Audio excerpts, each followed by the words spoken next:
प्रिय विद्यार्थियों, आज हम रूप, रूप विज्ञान और रूपिम की चर्चा कर रहे हैं। रूप विज्ञान में रूप या पद का विभिन्न दृष्टियों से विवेचन किया जाता है। एक जैसे ऐतिहासिक दृष्टि से, अगर आप किसी भाषा के रूप का इस तरह वर्णन करें कि पहले ये इस प्रकार का था, बाद में इसका रूप यूँ हो गया, इस प्रकार बदल गया, तो उसे हम कहते हैं ऐतिहासिक रूप विज्ञान। जैसे संस्कृत की विभक्तियां जो हैं वो घिस करके हिंदी में ने, को, से में परिवर्तित हो गई, तो हमको बताना पड़ेगा कि संस्कृत में इसका रूप ये था, बाद में पाली भाषा में इसमें ये परिवर्तन हुआ, प्राकृत में ये हुआ और अपभ्रंश में यह हुआ और आज हिंदी में ये है। जब आप किसी रूप का वर्णन करते हैं इस तरह से, तो उसे ऐतिहासिक रूप विज्ञान कहते हैं। अगर आप किसी रूप का अध्ययन किसी काल विशेष में करते हैं, जैसे मैं कहूँ स्वतंत्रता के बाद विभक्तियों का विवेचन आपने इस तरह से किया, तो उसे हम वर्णनात्मक कहेंगे, यानी हम उसका वर्णन एक निश्चित काल की सीमा में करेंगे, ऐतिहासिकता की दृष्टि से नहीं। एक तुलनात्मक और कर सकते हैं कि आप कहें कि पंजाबी और हिंदी के पूर्वकालिक क्रियाओं रूपों का अध्ययन, तो ये तुलनात्मक हो जाएगा। अगर आप कहें मराठी और गुजराती के रूपों का तुलनात्मक अध्ययन का आप करें, तो फिर वो तुलनात्मक कहलाएगा। तो तीन प्रकार से आप भाषा के रूपों का वर्णन कर सकते हैं, विवेचन कर सकते हैं। एक तो ऐतिहासिक, दूसरा वर्णनात्मक और तीसरा तुलनात्मक। ये तो सीधी सीधी बात हुई।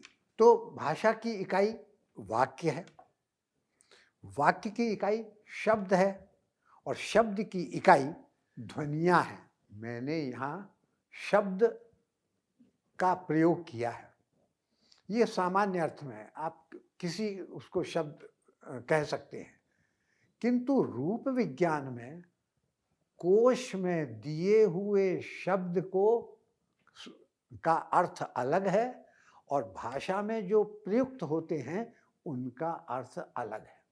कैसे? जैसे आपने कहा लड़का, कोश में दिया हुआ है, पुल्लिंग एक वचन है, वाक्य बनाइए, लड़का खाना खा रहा है। कितने लड़के हैं साहब? एक लड़का है। अब आपने कहा लड़के ने खाना खाया, इस वाक्य में कितने लड़के हैं? इसमें भी एक है। तो ये क्या हुआ? एक वाक्य में एक वचन के लिए लड़का और एक वाक्य में एक वचन के लिए लड़के, ये एक वचन के लिए दो दो रूप जो आपको मिलते हैं और कोश में लड़का मिलता है। तो ध्यान दीजिए, जो लड़का खाता है वाला वाक्य है उसमें लड़का पद है। वाक्य में जिस शब्द के जिस रूप का प्रयोग हो सकता है उस रूप को हम पद कहते हैं। लेकिन लड़के ने खाना खाया, इस वाक्य में लड़के पद है। अलग अलग आपने देख लिया कि कोश में दिया हुआ शब्द अलग है और वाक्य में प्रयुक्त होने वाला शब्द अलग है। वाक्य में जिस शब्द का हम प्रयोग करते हैं उसको पद कहते हैं। पद का मतलब है चलना और शब्द वाक्य में चलता है, इसलिए आप उसे पद कहते हैं। अर्थ तत्व के साथ जब आप संबंध तत्व जोड़ते हैं तब वह पद बनता है। ये संस्कृत इत्यादि भाषाओं में तो था ही, अनिवार्य था। हिंदी जैसी अयोगात्मक भाषाओं में वह स्थिति नहीं है।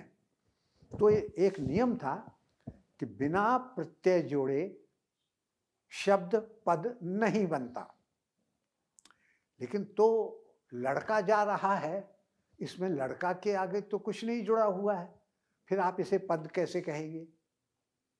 इस समस्या को सुलझाने के लिए शून्य प्रत्यय, जीरो सफिक्स की कल्पना की गई है।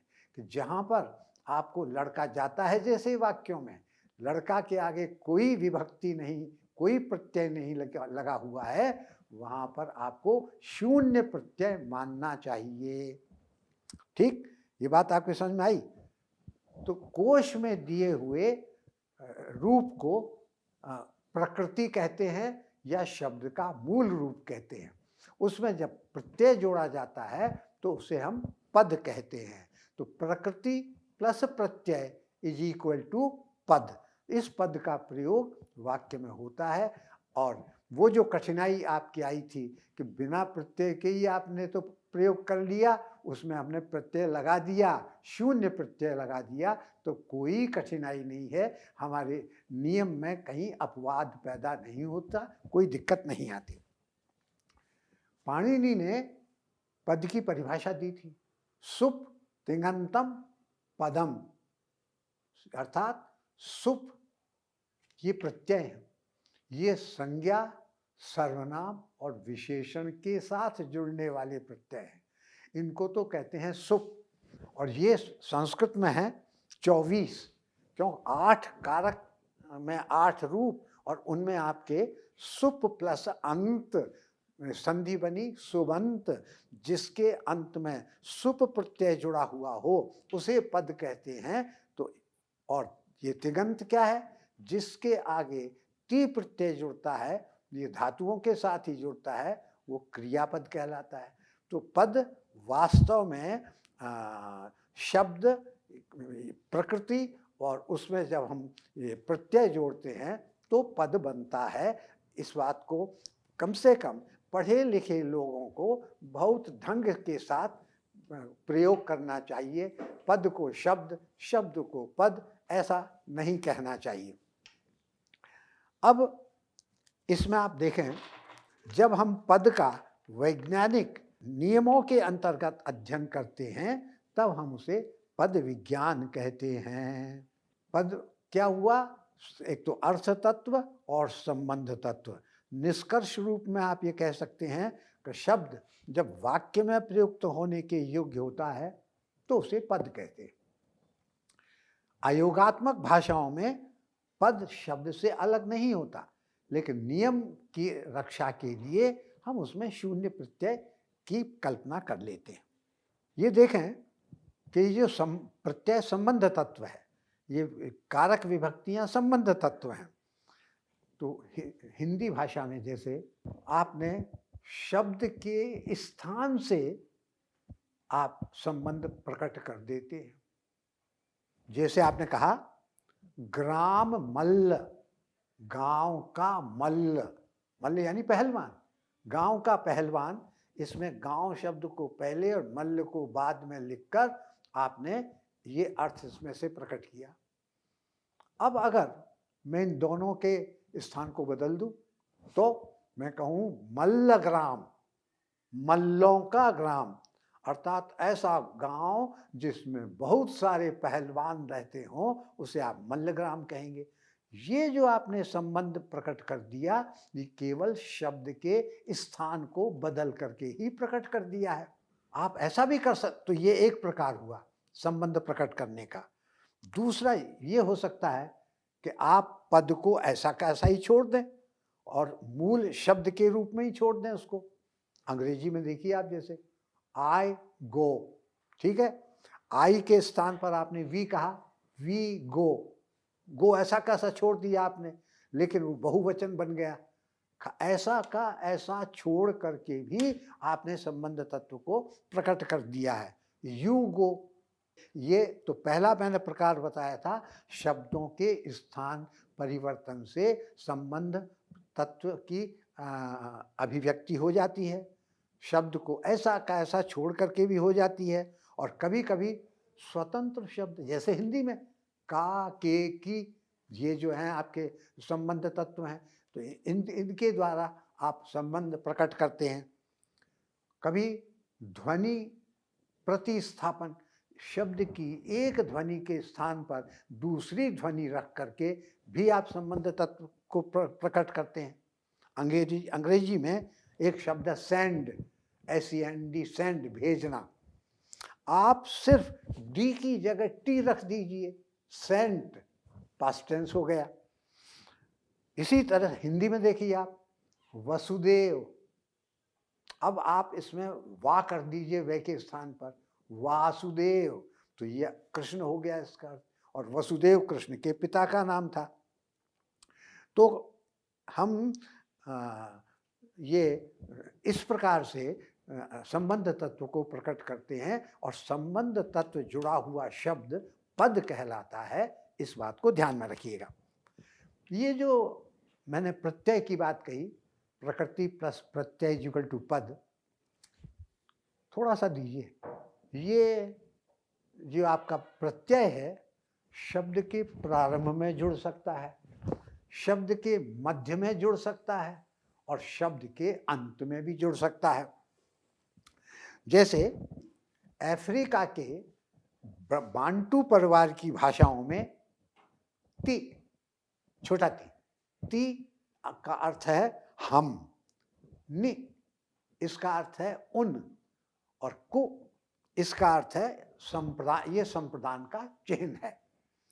अब कु को आप पहले जोड़ देंगे इसमें, कुति यानी हमको, और कुनी यानी उनको। ये कु जो संबंध सूचक प्रत्यय है, इसको आपने शब्द के पहले जोड़ करके पद बनाया है। ये उदाहरण मैंने इसलिए दिया कि ये प्रत्यय या संबंध सूचक जो अंश है वह शब्द के पहले भी जोड़ा जा सकता है, ये इसके बीच में भी जोड़ा जा सकता है। जैसे मुंडा भाषाओं में आप देखें, मंझी, मंझी का अर्थ है मुखिया, एक मुखिया, और इसके बीच में पै लगा दीजिए, मपंझी, तो इसका मतलब होगा बहुत से मुखिया, मुखिया लोग। संबंध तत्व जो है उसके बीच में आ गया है। अंत में भी जोड़ सकते हैं आप, संस्कृत में तो सब जोड़ते ही हैं। राम के आगे आपने सु लगाया संबंध तत्व, तो बना राम है, राम ने, इसका अर्थ हो गया। रामौ, दो रामों ने, रामा, बहुत से रामों ने। अब दो और बहुत से राम आपको अच्छे न लगे तो आप बालक कर दीजिए, बालकः, बालकौ, बालका, अंत में जुड़ता है उसमें। तो ये कितने प्रकार बताए मैंने संबंध तत्व जोड़ने के? 3। एक तो संबंध तत्व प्रारंभ में जुड़ सकता है, एक संबंध तत्व मध्य में जुड़ सकता है, और एक संबंध तत्व अंत में जुड़ सकता है। भाई साहब, दोनों आगे और पीछे दोनों तरफ जुड़ सकता है। जैसे ग्रीनलैंड की मकोर भाषा का जय मनफ उ, मनफ का अर्थ है सुनना, और जय मनफ उ, मैं तुम्हें सुनता हूं, ये अर्थ हो जाएगा इसका। दोनों तरफ भी जुड़ सकता है। तो ये संबंध तत्व जोड़कर आप शब्द को पद बनाते हैं, और संबंध तत्व शब्द के प्रारंभ में, मध्य में और अंत में तीनों जगह जुड़ सकता है। संबंध तत्व कभी कभी ऐसे जुड़ सकता है कि पूरा संबंध तत्व और ये अर्थ तत्व मिलकर एक वाक्य, एक शब्द जैसा लगे। शब्द है नाधो लेनिन, वाक्य बनाएंगे तो बनता है इसमें हमारे पास नाव लाओ, ये उसका अर्थ बनता है नाधो लेनिन का। तो आपने देखा कि इसमें जितने भी संबंध तत्व हैं वो इसमें सम्मिलित होकर के और एक शब्द, एक वाक्य जैसा बन जाता है। एक शब्द ही एक वाक्य का काम करने लगता है। इस तरह से जोड़ सकते हैं आप। संबंध तत्व अलग अलग भी जोड़ सकते हैं कि अर्थ तत्व अलग दिखाई पड़े और ये संबंध तत्व अलग दिखाई पड़े। आज की जितनी भी अयोगात्मक भाषाएं हैं सब इसी प्रकार की हैं। कभी कभी ऐसा होता है कि पता ही नहीं लगता आपको इसमें संबंध तत्व क्या है और अर्थ तत्व क्या है। जैसे आर्तव, ऋतु शब्द से बना है आर्तव, लेकिन अब ये नहीं मालूम है कि इसमें संबंध तत्व क्या जोड़ा है। ये उदाहरण भोलानाथ जी ने अपनी पुस्तक में दिया है। ये देखिए कि इस, तो मैंने कहा रूप क्या है, वाक्य में प्रयुक्त होने वाले होने की योग्यता रखने वाले शब्द को रूप कहते हैं। अंग्रेजी में मॉर्फ, MORPH, और इसीलिए इस रूप का अध्ययन करने वाले विज्ञान को मॉर्फोलॉजी कहते हैं, हिंदी में रूप विज्ञान कहते हैं। तो इतनी बात से आपके ये तो बात समझ में आ जानी चाहिए कि रूप विज्ञान के अंतर्गत हम रूप कैसे बनते हैं, संबंध तत्व कहाँ कहाँ जुड़ते हैं, संबंध तत्व कितने प्रकार के होते हैं, और के इनसे बनने वाले रूपों का प्रयोग कहाँ हो सकता है, इन सब बातों का विवेचन, वर्णन रूप विज्ञान के अंतर्गत किया जाता है। ये तो हुई रूप विज्ञान की बात। अब ये देखिए, पहले उदाहरण दूंगा, फिर आपकी बात समझ में आएगी। हिंदी में बहुवचन प्रत्यय कौन कौन से हैं बता सकते हैं? जैसे हमने कहा लड़का, ठीक है, इसमें ए जोड़ा लड़के। बेटा, इसमें ए जोड़ा बेटे। तो एक वचन बेटा में ए प्रत्यय जोड़ने से बहुवचन रूप बनता है। ठीक, अब जरा आप कारक प्रत्यय लगा हुआ शब्द हो उसमें जोड़ के देखिए। बहुवचन में, एक वचन में तो लड़के बन गया, इसके साथ विभक्तियां भी आ जाएंगी, लड़के ने। बहुवचन में क्या करेंगे? लड़कों, यानी लड़क या लड़का प्लस औ जोड़ा। ध्यान दीजिएगा, पहले ए जोड़ा था, अब औ आपने जोड़ा। लड़कों के रूप बिना विभक्ति के आ ही नहीं सकता। लड़कों ने पुस्तक पढ़ी, लड़कों ने खाना खाया, ये आपने प्रयोग देखा ना। तो यहाँ पर बहुवचन के लिए लड़कों आया, और वहाँ पर आकारांत शब्द के आगे ए आया बहुवचन के लिए। तो एक प्रत्यय तो हुआ आपका ए, दूसरा हुआ आपका औ। पर ये ध्यान रखने की बात है, औ तभी आता है जब उस शब्द के साथ प्रत्यय आया हो। ने, को, से, के द्वारा, मैं, पर, ये अगर आते हैं तो लड़कों ही आएगा, लड़के एक वचन में उधर आ जाएगा। फिर अब देखिए, जैसे आपने कहा ऐ भी बहुवचन प्रत्यय है। अब ये उकारांत शब्द के साथ आता है। वस्तु एक, वस्तुएं बहुत सी वस्तुएं।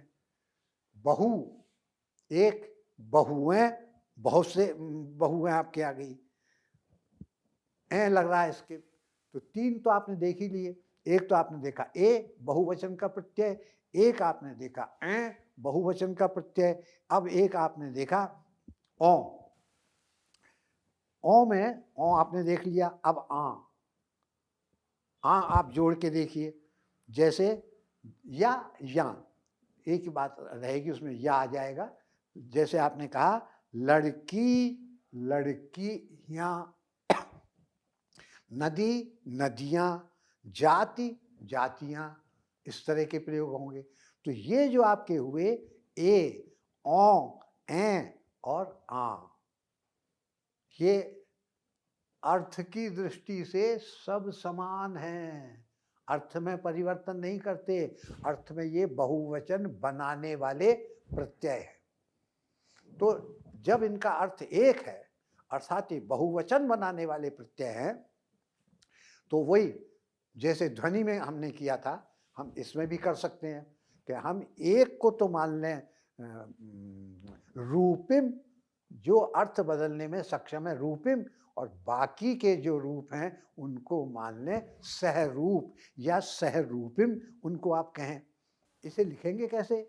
इनमें से औ को जैसे आपने माना एक रूपिम, और इसके आगे आपने ए, ऐ और ये या, ये जो है इसके सहरूप कहलाएंगे।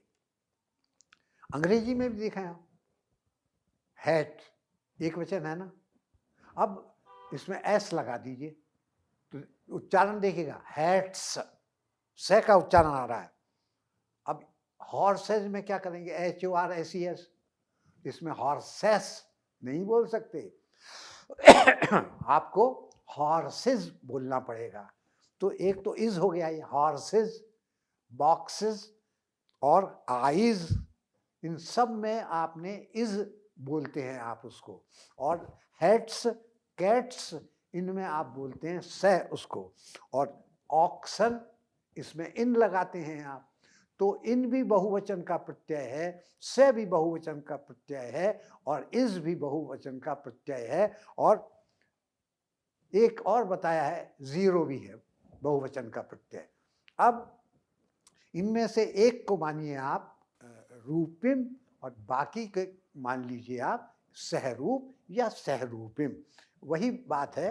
तो सहरूपिम की परिभाषा क्या होगी, सहरूपिम वे रूप हैं जो अर्थ में परिवर्तन नहीं करते, लेकिन निश्चित स्थिति में ही उनका प्रयोग होता है।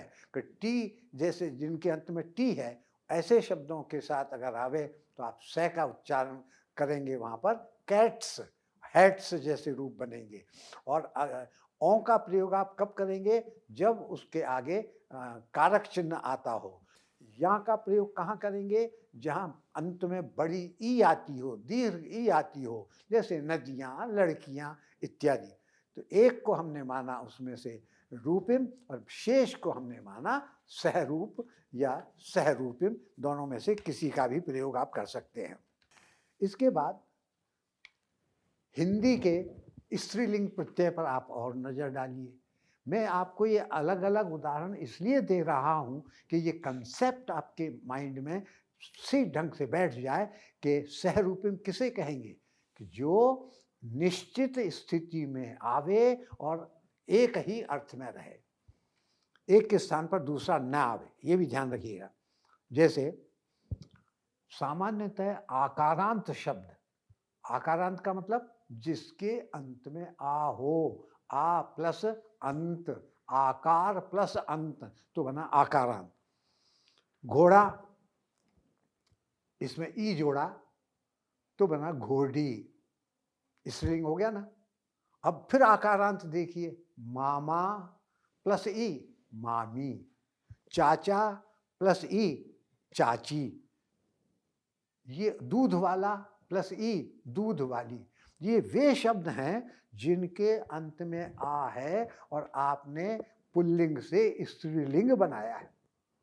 अब जरा देखिएगा, आइन, आइन प्रत्यय है। ठाकुर प्लस आइन ठकुराइन, चौधरी प्लस आइन चौधराइन, मिसिर प्लस आइन मिसराइन, पंडित प्लस आइन पंडिताइन। अब ये घोड़ा के आगे आइन नहीं जोड़ सकते आप, घोड़ा के आगे आइन जोड़कर घोड़ाइन नहीं बना सकते। अर्थात आइन एक स्थिति में आता है और ये आपका ई दूसरी में आता है, पर अर्थ वही है। आपने पुल्लिंग से स्त्रीलिंग बनाया है। आनी भी देखिए, सेठ, सेठ प्लस आनी, गुरु प्लस आनी, जेठ प्लस आनी, देवर प्लस आनी। तो ये जो हैं प्रत्यय जो हैं इनके साथ लगते हैं। आपने ये देख लिया कि इस तरह से कुछ प्रत्यय बिना अर्थ बदले अलग अलग शब्दों के साथ अलग अलग निश्चित परिवेश में आते हैं। तो इनको आप एक को मान लीजिए, ई को मान लीजिए जैसे रूपिम, तो बाकी के जो आइन, आनी ये हैं, इनको आप सहरूपिम कह सकते हैं।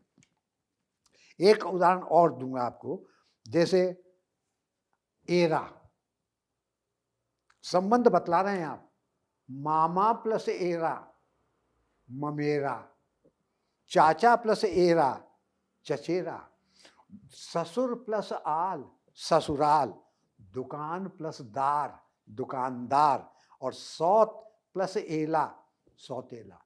यानी आपने संबंध बतला रहे हैं आप, लेकिन अलग अलग शब्दों के साथ एक ही अर्थ को प्रकट करने वाला आ रहा है। इनमें भी आप एक को मान सकते हैं रूपिम और बाकी को मान सकते हैं सहरूपिम।